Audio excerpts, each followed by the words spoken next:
गोट marketing से मुराद अपने farm पर दिन रात की मेहनत से परवरिश किए जानवरों को अच्छी कीमत के साथ मुनाफे पर बेचना है। अगर आप गोट की परवरिश देखभाल की तमाम शराइत नहायत जिम्मेदारी से पूरी करते हैं और फार्म के जानवर सेहतमंद हैं, लेकिन आप अपने जानवरों को मुनासिब कीमत पर फ़रोख्त नहीं कर सकते, तो आपको फार्मर के साथ साथ सेलर भी बनना पड़ेगा। गोट फार्मिंग का मकसद खर्च किए गए वक्त, मेहनत, सरमाया की मुनाफे के साथ वापसी है। वक्त, मेहनत, सरमाया लगाना फार्मर की जिम्मेदारी है और परवरिश शुदा गोट को फ़रोख्त करके मुनाफा कमाना फार्मर का हक है। फार्मर अपनी जिम्मेदारी नहायत अच्छे तरीके से अदा करता है, लेकिन इसका हक मिडल मैन छीन कर ले जाते हैं।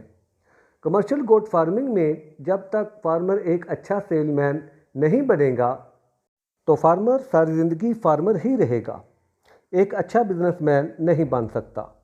एक अच्छे बिजनेसमैन की अहम खूबी अपने तैयार करदा प्रोडक्ट की कीमत मुनाफे के साथ वसूल करना है। गोट फार्मिंग में मार्केटिंग फार्मर के मुनाफे को बढ़ाने में बुनियादी किरदार अदा करती है। खुशकिस्मती से गोट फार्मिंग में कारोबारी मुकाबला ना होने के बराबर है, क्योंकि गोट ज़िंदा या गोश्त की डिमांड सप्लाई से ज़्यादा है। जिस कारोबार में तैयार किए गए माल की हर वक्त मांग हो, वो कारोबार कभी भी नुकसान का बायस नहीं बन। गोट फार्मिंग को एज ए बिज़नेस करना है तो फार्मर को जदीद तरीके अपनाते हुए मार्केटिंग के जदीद तरीके सीखने होंगे। मार्केट के रुझान पर नज़र रखना होगी। फार्मर सिर्फ फार्मर ना रहे, बल्कि बिजनेस एग्जीक्यूटिव का किरदार भी अदा करे। गोट फार्मिंग में मार्केटिंग या जानवर फ़रोख्त करने का तरीका सीखने के लिए बेहतरीन रास्ता शॉर्ट और मीडियम टर्म गोट फार्मिंग है, क्योंकि शॉर्ट और मीडियम गोट फार्मिंग में फार्मर की तमाम तवज्जो कम से कम अखराजात में थोड़ी मुद्दत के अंदर जानवर पाल कर फ़रोख्त कर देना है। समर गोट फार्म की वीडियो का मकसद सीखना और सिखाना है। कारोबार करने से पहले तमाम कामों का इल्म फार्मर को होना ज़रूरी है कि अपने फार्म की पैदावार कहाँ और किस तरीके से फ़रोख्त होंगी। गोट फार्म या कटड़े बछड़े फार्मिंग में शॉर्ट, मीडियम, लॉन्ग टर्म तरीके से काम करना कामयाबी की ज़मानत है। गोट फार्मिंग में नुकसान का खदशा बहुत ज़्यादा होता है। गोट फार्मिंग में नुकसान होने की बुनियादी वजह शॉर्ट और मीडियम टर्म को छोड़कर लॉन्ग टर्म से फार्मिंग की इब्तदा करना है। अगर नया फार्मर अपने काम की इब्तदा शॉर्ट, मीडियम टर्म से करेगा तो उसका हौसला बढ़ेगा, क्योंकि कम से कम मुद्दत में सरमाया मुनाफे समेत वापस आएगा। इसके अलावा नए फार्मर को अपने फार्म के लिए गोट खरीदना सबसे मुश्किल लगता है। बदकिस्मती से पाकिस्तान में जानवरों की खरीदो फरोख्त में बेईमानी और नाइंसाफ़ी बहुत ज़्यादा है।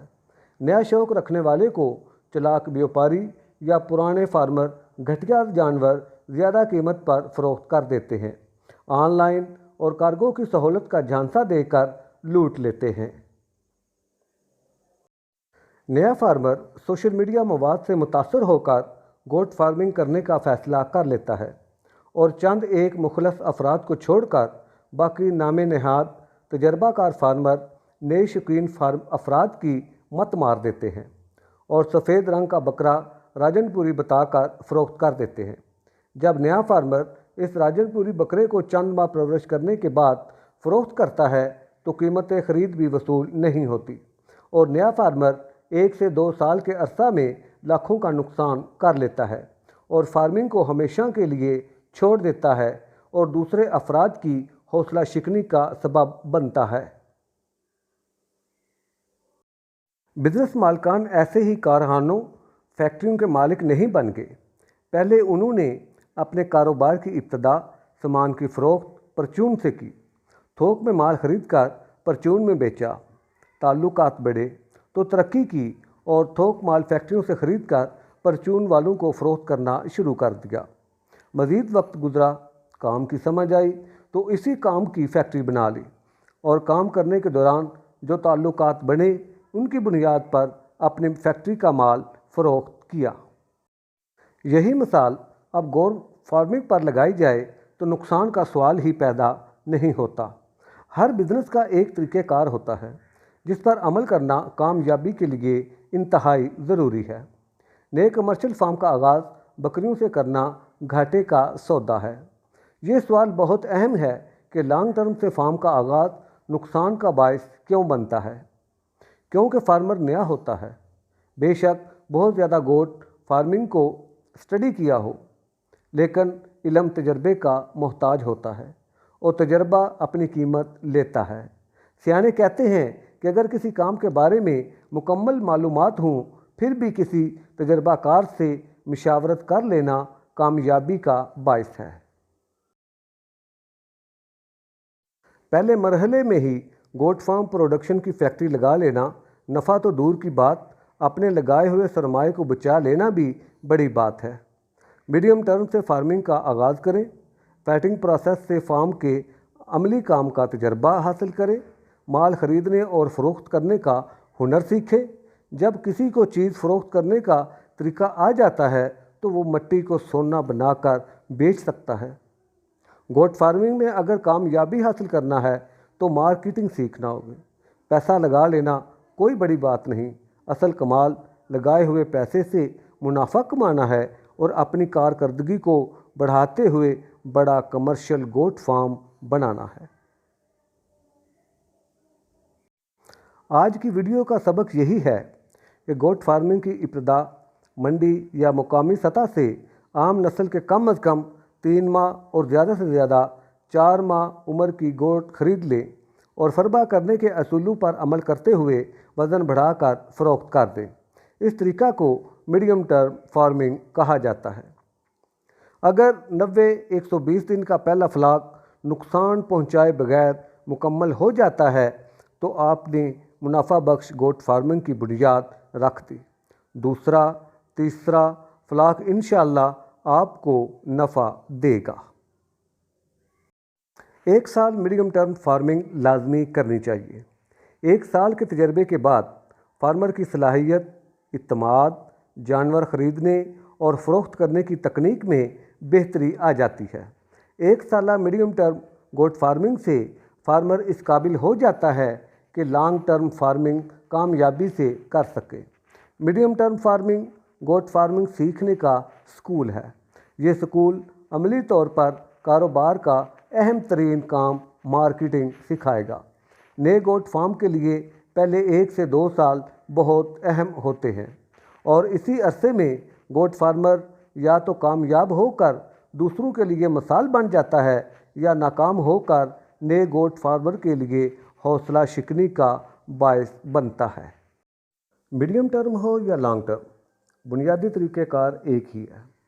जानवर फार्म पर लाने से पहले शेड की तैयारी, शेड टूल्स की फरहमी, जानवरों की काश्त, जानवरों की ख़रीद और जानवर फार्म पर लाने के बाद ताज़ा और साफ़ पानी की फरहमी, मसाला जात, डिवार्मिंग, वैक्सीनेशन, शेड की सफाई, मौसम के मुताबिक आरामदेह माहौल की फरहमी। जब 90 या 120 दिन जानवरों को खुराक खिलाते हुए गुजर जाए तो फिर अच्छी सौदेबाजी से फरबा करदा जानवरों की फ़रोख्त शामिल है। गोट फार्म बिजनेस के साथ साथ मिस्री मुर्गी फार्म, शहदसाजी, मशरूम फार्मिंग, बतख फार्मिंग, सब्ज़ी फार्म भी बना सकते हैं। लेकिन इन सब से पहले कोई एक बिज़नेस पर काम करके निज़ाम बनाना ज़रूरी है, क्योंकि एक बिज़नेस दूसरे बिज़नेस का मोहताज होता है।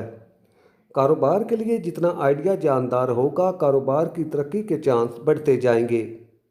ज़रा तसव्वुर करें कि आप किसी गांव में रहते हैं और अपने कारोबार का आगाज़ मीडियम टर्म गोट फार्मिंग से करते हैं। 1 साल के दौरान मार्केट में वाकफियत बन जाती है, गाहक मिल जाते हैं। रमज़ान मुबारक में ईद अल अज़हा के लिए अच्छी नस्ल के 15-20 जवान बकरे ख़रीद लाते हैं।